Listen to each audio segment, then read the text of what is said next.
अग्रवाल जी, आप quick reaction दे दीजिए क्योंकि बहुत देर से आप कुछ कहना चाह रहे हैं, फिर मैं नाहिद लारी के पास जरा जाऊंगी, एक ओपनिंग कमेंट उनका आ जाए।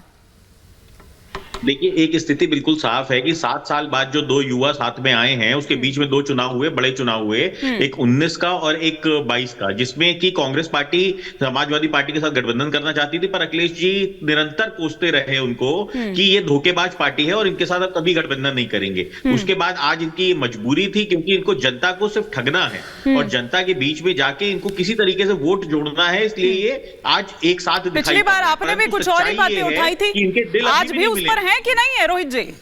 पिछली बार आपने भी कुछ और ही बातें उठाई थी। हाँ, नहीं, बिल्कुल बिल्कुल। देखिए, आपको याद होगा हिमानी जी, आप अयोध्या आई थी और अयोध्या में मैं आपके साथ डिबेट में था, तो समाजवादी पार्टी के प्रवक्ता कैसे गायब हुए थे वहां से। तो इनके पास ना तो रीढ़ की हड्डी है किसी भी मुद्दे पे स्टैंड लेने की। हाँ। ये क्या है, ये जनता को गुमराह करने की कोशिश करते हैं। जिस मुद्दे पे बात करनी होती है, जो अपना स्टैंड क्लियर नहीं करते हैं कि ये उसके साथ हैं या नहीं है। अच्छा, आप तो क्लियर कर दीजिए कि आप एनडीए के साथ हैं कि नहीं है। अनाउंसमेंट नहीं हुआ, ऑफिशियली कुछ अनाउंसमेंट हुआ नहीं आपकी तरफ से? हाँ, ऑफिशियली नहीं, ऑफिशियली हमने अनाउंस नहीं किया है, पर ये बिल्कुल क्लियर है कि हम एनडीए के साथ हैं। एनडीए की जो विचारधारा है, यशस्वी प्रधानमंत्री नरेंद्र मोदी जी का जो मिशन 400 पार है, हम उसके साथ हैं। हम एनडीए को मजबूत कर रहे हैं पूरी तरीके से, और जिस तरीके से पश्चिम उत्तर प्रदेश के अंदर हमको कमान दी गई है, हम ये आपको बिल्कुल पूरी तरीके से आश्वस्त कर रहे हैं आपके चैनल के माध्यम से कि जनता पूरी तरीके से हमारे साथ है और इंडिया गठबंधन को हम 0 पे पश्चिम उत्तर प्रदेश से विदा करने का काम करेंगे। इसके लिए बिल्कुल निश्चिंत रहिए। ठीक है। नाहिद लारी जी, मैं जानती हूं कि आप कुछ यहां पर रिएक्ट करना चाह रही हैं, लेकिन मैं चाहूंगी कि जो आपके अध्यक्ष हैं, आपके जो मुखिया हैं, वो क्या कह रहे हैं? वो कह रहे हैं कि उम्मीद है, मतलब कॉन्फिडेंट नहीं है वो, उनको भरोसा नहीं है कि हम कर ही लेंगे। अरविंद केजरीवाल के बाद अब वो भी कह रहे हैं कि 2024 में तो कुछ ना हो पाएगा, 29 में ही देखेंगे। नहीं, आप इनकी मानसिकता देखिए ना। एक मिनट नाहिद जी। हाँ, इंडस्ट्री जो लगी है, जो रोजगार देने की। अरे भाई, ठीक है रोहित जी, एक बार नाहिद जी से आपका ओपनिंग कमेंट नहीं हुआ था, वरना मुझे पहले नाहिद जी का ही रुक करना था। ठीक है नाहिद जी। माननीय अखिलेश यादव जी तो स्पष्ट कह रहे हैं कि पीडीए ही एनडीए को हराएगा और इंडिया गठबंधन की सरकार बनेगी, और आप बात कर रही हैं उम्मीद और कॉन्फिडेंस की। अरे भाई, ये तुम बीजेपी आईएनडीआईए की लड़ाई है कि पीडीए की लड़ाई है? जाएंगे क्योंकि चंडीगढ़ में और चुनाव में अरे अब आप बोलने दीजिए। एक सवाल पूछा, उसका जवाब सुनिए। अब आप बार बीच में सवाल ना करा करें। अच्छा, अरे बीजेपी में कॉन्फिडेंस रहता है ना, जिस तरह से वोटों पर डकैती डाली थी चंडीगढ़ में और चुनाव में, माननीय सुप्रीम कोर्ट ने हवा निकाल दी, बीजेपी की हवा। एक एक करके प्लीज। हाँ, अरे उस पर तो कमेंट कर दीजिए, उस पर तो कमेंट कर दीजिए कि कॉन्फिडेंट नहीं है क्या? उम्मीद है का क्या मतलब? उम्मीद है का क्या मतलब? अब फंसा दिया क्या आपके? हाँ, आपके अखिलेश जी ने फंसा दिया क्या?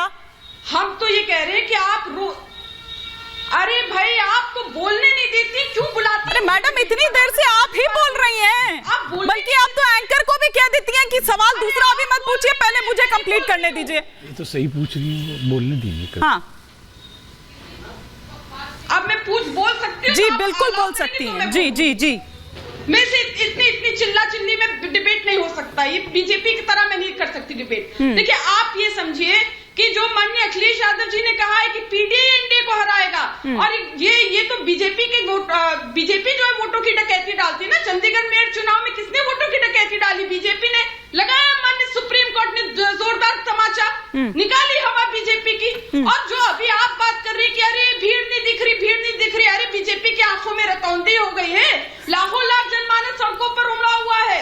और वहीं आप देखिए, माननीय अखिलेश यादव जी ना पीएम-सीएम, ना माननीय राहुल गांधी जी पीएम-सीएम, तब भी अपने खर्चे पर्चे पर लाखों जनमानस सड़कों पर उतरा है। वहीं आप देख लीजिए, माननीय मोदी जी, माननीय योगी जी, वो जब सड़क पर आते हैं और रैली करते, छोटे 10% भी इसकी 10% भी भीड़ नहीं होती, जबकि ढो के लोगों को लाया जाता है। और अभी आपके एक राजनीतिक विश्लेषक कह रहे थे, हम आश्वस्त थे कि 400 पार हो जाएगा, 400 सीटें भी बीजेपी जीतेगी। अरे भाई, अगर जब आश्वस्त थे तो क्या जरूरत है यहाँ आकर चैनल पर बोलने की?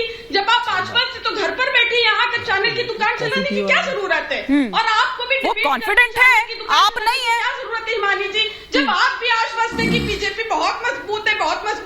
और अभी मैं आरएलडी के प्रवक्ता को सुन रही थी, ठग कह रहे थे। अरे ठग तो आरएलडी है, हाँ। माननीय अखिलेश यादव जी को ठग कर राज्यसभा ले लिया। हाँ। और माननीय अखिलेश यादव जी ने क्यों राज्यसभा दिया था? इसलिए ना क्योंकि माननीय चौधरी चरण सिंह जी के सम्मान में दिया था राज्यसभा, क्योंकि जयंत चौधरी जी 2019 में बसपा के गठबंधन में भी हार गए थे। ठीक है, वो नहीं पहुंच पाए, तो इसलिए उनके सम्मान में तब भी 2019। ठीक है मैम, अब आपकी बात अगर कंप्लीट हो गई हो तो मैं बाकियों से भी इस पर काउंटर रिएक्शन ले लूं, क्योंकि रोहित अग्रवाल जी कुछ रिएक्ट कर रहे हैं, फिर राहुल महाजन जी का रुख करूंगी। नहीं, हिमांगी जी मुझे जवाब देना है। देखिए, इन्होंने बहुत बड़ा किसने ठगा है? हाँ नहीं, किसने ठगा है वो कह रहे हैं। नहीं, अब एक मिनट नाइक जी, पूरी डिबेट में आप ही पर नहीं दे सकती ना, बाकी गेस्ट भी है मेरे साथ। ठीक है, आपने अपनी बात रखी, अब उस पर जवाब ले रही हूँ। रोहित जी, फिर राहुल जी का रुख करना है। रोहित अग्रवाल जी को स्क्रीन पर लीजिए। हाँ, जब आपका बीजेपी, देखिए, जब आपका गठबंधन होता है तो ऑडियो थोड़ा सा डाउन कर दीजिए। पूरक होते हैं आप। राष्ट्रीय लोकदल ने इनको 111 सीटें जीतने में इनको मदद की, और 111 सीटें जीतने के बाद ये कह रहे हैं कि साहब हमको राज्यसभा भेजा। बहन जी, राज्यसभा हम अपने दम पे गए, हमारे विधायकों ने वोट किया था, और हमारे विधायकों ने 2 बार आपको एमएलसी चुनाव के अंदर वोट किया था, तब हम राज्यसभा गए। और आज आप देख लीजिए ना, राष्ट्रीय लोकदल के अलग निकलने के बाद जो आपके अखिलेश यादव जी कुंडा में कुंडी लगा रहे थे, वही रजवाड़े के सामने नतमस्तक बैठे हुए हैं आपके प्रदेश अध्यक्ष। तो आपको ये देखना चाहिए कि आज स्थिति क्या हो गई राष्ट्रीय लोकदल के निकलने के बाद आपसे। तो आप इतनी छोटी मानसिकता का परिचय मत दीजिए कि आपने राज्यसभा भेजा है। आपने राज्यसभा नहीं भेजा है। जब गठबंधन था तो हम एक दूसरे जो मांगे थी आपकी पूरी हो गई है। रोहित अग्रवाल जी, जो मांगे थी आपकी पूरी हो गई है, किसानों से जुड़ी मांगे हम मांगे पूरी कराने ही तो आए हैं। अच्छा, देखिए, चौधरी चरण सिंह जी को जिस तरीके से प्रधानमंत्री जी ने सम्मान करके करोड़ों किसानों का सम्मान किया है, तो बस बात खत्म। अब स्वयं कहा है तो वो सम्मान मिल गया, तो अब वो मांगे भी खत्म।